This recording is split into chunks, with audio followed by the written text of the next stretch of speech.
विवेक जी, बंगाल रामकृष्ण परमहंस भजन सुनते सुनते विह्वल हो जाते थे तो नाचने लगते थे। राहुल जी एक बार अगर देख लेते तो कहते क्या है, फालतू है, कुछ नहीं, डांस गाना डांस चल रहा है वहां। अमिताभ जी देखिए, जो ये कह रहे हैं बाबर जी की बात कह रहे हो कि जबान फिसल जाती, और मैं कहता हूं मन का भाव है। ओसामा जी, बाबर जी, दिग्विजय जी से पूछा तो उन्होंने कहा कि ओसामा जी। बताइए, आप कुछ भी बोलो, ये नहीं सुनने वाला। अब इस बात का आपको होता है तो ये हमारी संस्कृति का हिस्सा है। नहीं, ऐसा भी संस्कार नहीं भैया। विवेक जी आपका, विवेक जी आपका मैं सम्मान करता हूं, लेकिन हम ऐसी संस्कृति को चिमटे से भी नहीं छुएंगे। क्या भूरे में डालो ऐसी संस्कृति को, जो कल को ये कहे नादिर शाह जी आए थे, उनका इस्तकबाल हुआ था, खिलजी जी आए थे, ना जी ना, औरंगजेब जी, ना जी ना, हम नहीं कर सकते। जिन्होंने भारत की आत्मा पर घाव दिए, हम उस संस्कृति के नाम पर उनको जी बोलेंगे? दोस्तों नमस्कार। दोस्तों, आप जानते हैं ना कि ये परिवार जो है ये शुरू से ही हिंदुओं के अगेंस्ट रहे हैं। नेहरू ने सोमनाथ मंदिर के लिए कभी भी हाँ नहीं भरी थी, वो तो राजेंद्र प्रसाद जी थे जो चले गए। अब ये देखिए कि राम मंदिर का मुद्दा कब से चल रहा है, 500 साल। कभी भी इनके खानदान से कोई वहां नहीं गया। ये सिर्फ और सिर्फ मुसलमानों की भक्ति में ही लगे हुए हैं। इन्होंने कभी भी हिंदुओं का ख्याल नहीं किया।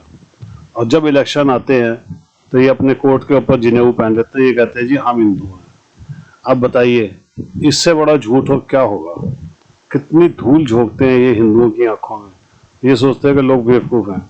दोस्तों, वो पहले वाली बातें नहीं रह गई है। सोशल मीडिया ने बहुत कुछ लोगों को सिखा दिया है, इसलिए अब इनकी असली सबको पता लग चुकी है। बाकी आप भी कमेंट्स कीजिएगा, वीडियो को पूरा देखिएगा, पसंद आए तो लाइक कीजिएगा, चैनल को सब्सक्राइब कीजिएगा। Thank you. विवेक जी, बंगाल रामकृष्ण परमहंस भजन सुनते सुनते विह्वल हो जाते थे तो नाचने लगते थे। क्या? और नाचते नाचते अचेत हो जाते थे, समाधिस्थ हो जाते थे। 7-7, 8-8, 10-10 घंटे बाद उनको चैतन्यता आती थी। राहुल जी एक बार अगर देख लेते तो कहते क्या है, फालतू है, कुछ नहीं, डांस गाना डांस चल रहा है वहां। नहीं, वो भारत की ऋषि संत परंपरा के सुमेरु हैं रामकृष्ण परमहंस। पंडित जी टू राहुल जी, हर पीढ़ी बाबर के मजार पर गई। क्यों? गांधी परिवार का ऐसा क्या राग है, ऐसा क्या अपनत्व है, अपनापा है बाबर के साथ? पंडित जी भी अयोध्या नहीं गए, इंदिरा जी भी रामलला के दर्शन करने नहीं गए, राजीव जी फैजाबाद तक गए, रामलला के दर्शन नहीं किए, राहुल जी तो कर गए नहीं, सोनिया जी नहीं, लेकिन बाबर के यहां गए।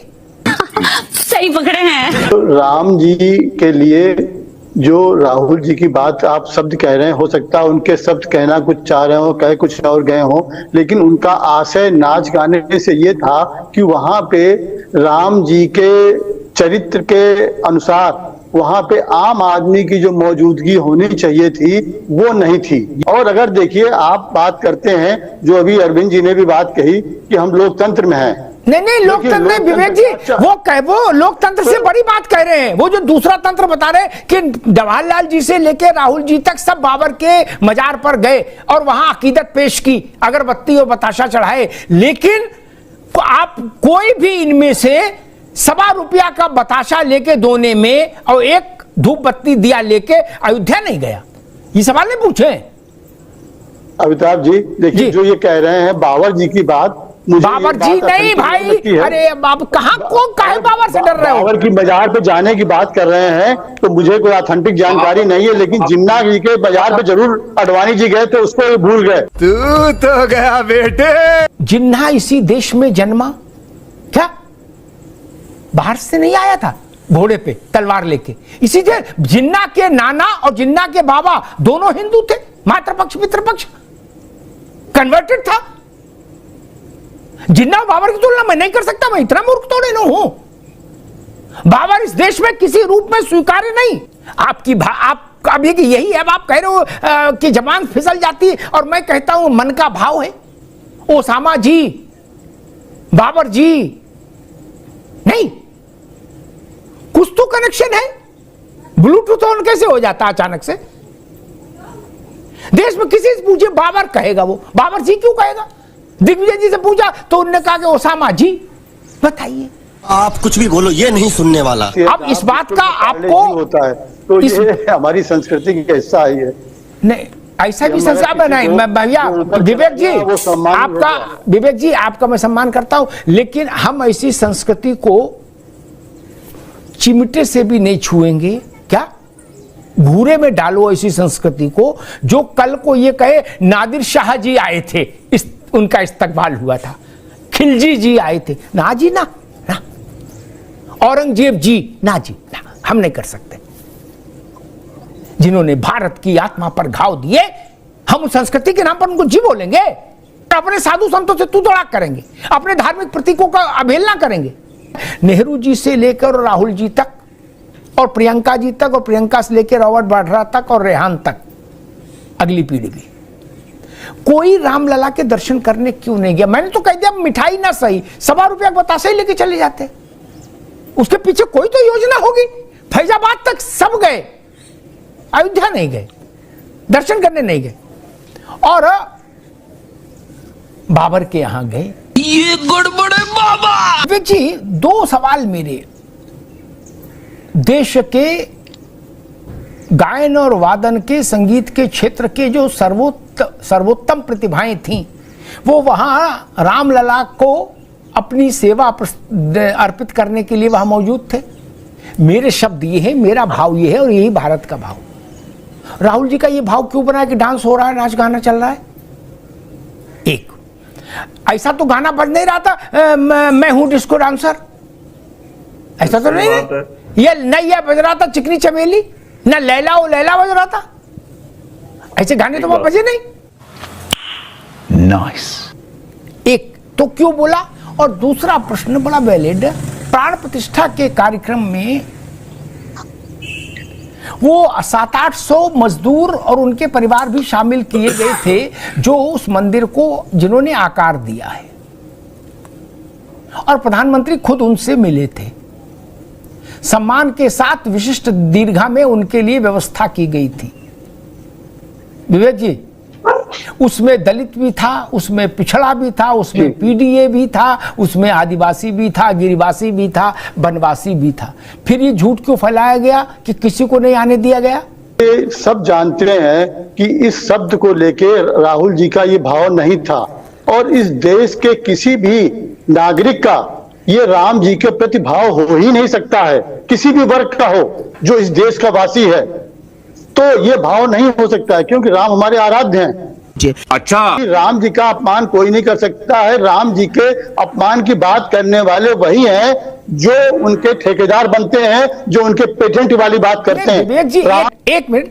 आपकी सरकार, मनमोहन सिंह के समय में आपकी सरकार ने लिखत पढ़त में एफिडेविट दिया था, मुंसिफ क्या नहीं, सुप्रीम कोर्ट में, कि राम का अस्तित्व तो नहीं है, यह काल्पनिक पात्र है भारत के लोक जीवन का। ये आपकी सरकार ने दिया था, और आप कह रहे हो कि राम हमारे कण-कण में है। नहीं, कोई सोच नहीं सकता उनके अपमान करने की। अमिताभ जी, कोर्ट में जब केस होता है तो हर अपना पार्टी अपना पक्ष रखती है। अरे भाई, तो बाप को बाप नहीं कहेंगे, कोर्ट में केस चलेगा तो उस फैसले का सबने सम्मान किया। अरे भाई, बाप को फैसला आया। दादा, एक मिनट, बाप को चिंटू बोल देंगे कोर्ट में एफिडेविट देके, बोले नहीं हमारा चिंटू है। बाप को ऐसा तो नहीं कर सकते ना, बाप तो बाप ही रहेगा। कोर्ट में केस चले, चाहे अंतरराष्ट्रीय न्यायालय में केस चले। भाई, ये बड़ी अच्छी बात कही आप। कोई कैसा भी मुकदमा हो, मैं अपने परदादा को, परबाबा को, पिता को काल्पनिक बता दूंगा? मैं मूर्ख हूं क्या? कैसे बता दिया भारत की सरकार ने? हमारे वोट से चुन के जाने वाली सरकार ने राम को काल्पनिक घोषित कैसे कर दिया? वो राम सेतु के संदर्भ में था। अगर आपका एफिडेविट राम सेतु के लिए कहता कि ये काल्पनिक है, इस पुल का राम से कोई लेना देना नहीं सेतु से, तो भी मैं आपके साथ खड़ा हो जाता। क्या आपने सेतु नहीं, आपने कहा राम ही काल्पनिक है, यहां से विरोध शुरू होता है। मित्र, ये इमारत मेरे पिताजी ने नहीं बनवाई, ये एफिडेविट चल जाएगा। मेरे पिताजी ही काल्पनिक थे, कैसे चल जाएगा? गजब बेइज्जती है। विवेक जी, पाप तो बड़े बड़े हुए, छोटे पाप नहीं हुए। और उस प्रश्न का उत्तर आपने नहीं दिया कि आखिर आप सब चारों लोग, नेहरू जी, इंदिरा जी, राजीव जी, राहुल जी, क्यों गए बाबर के यहां? ऐसा भी नहीं वहां तो दरिद्रता ही है कि कोई अब वहां कोई खजाना गड़ा है उसको लेने गए, नहीं, कुछ तो रीजन होगा भाई, ऐसे तो नहीं कोई जाता ना, कोई तो कारण होगा, कोई तो आत्मा की डोर बंधी होगी जो खींचती होगी। बिल्कुल होगा। एक डोर खींचे दूजा खींचा चला आए, एक सिनेमा में गाना था। हाँ, नहीं नहीं, वही डोर है अमिताभ जी जो नाथूराम गोडसे और उनके भक्तों के बीच में है, ये वही डोर है। ये विवेक जी ये कहना चाह रहे हैं कि नाथूराम गोडसे ने गांधी को मारा, इस गुस्से में नेहरू जी, इंदिरा जी, राजीव जी, राहुल जी, प्रियंका जी सब लोग बाबर के यहाँ जाना शुरू कर दिया।